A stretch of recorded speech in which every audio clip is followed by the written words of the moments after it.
Columbus, Ohio, at least 145 people have provided first-hand accounts of sexual misconduct by a former Ohio State University team doctor accused of groping scores of male athletes and other students during his 2 decades there. They're among more than 335 people interviewed by the law firm hired to investigate allegations raised this year about Drive.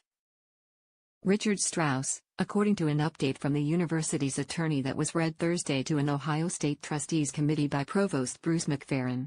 The people interviewed by Seattle-based Perkins Coie so far include employees from athletics, the health center and human resources, as well as administrators from that time period, though some key witnesses are now deceased, according to the letter.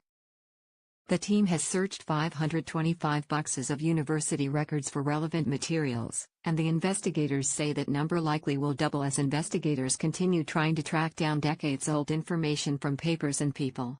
The significant passage of time that has occurred since Strauss' tenure at the university brings with it the additional challenge of scattered witnesses who must first be identified, then located, and then willing to cooperate, McFerrin read.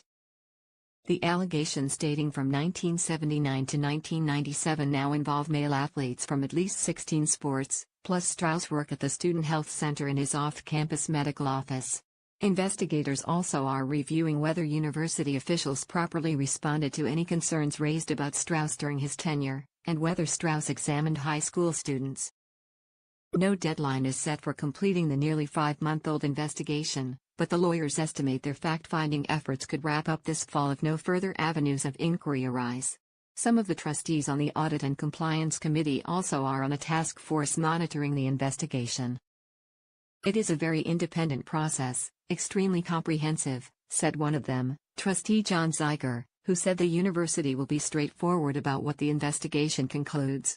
Strauss killed himself in 2005. His relatives have said they were shocked by the allegations and want to know the truth. Many of the accusers who have spoken publicly allege Strauss groped them or conducted unnecessary genital exams. Some of them are plaintiffs in 3 related lawsuits filed against the school.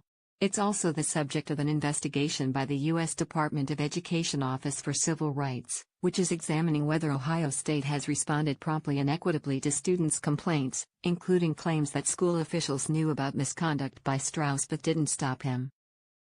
Ohio State's chief compliance officer has said the university has responded appropriately since allegations about Strauss were brought forward this spring.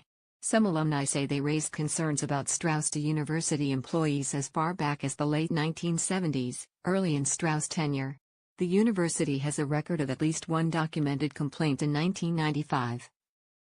When a student health center director said a student's complaint about being inappropriately touched by Strauss during an exam was the first such complaint he'd received.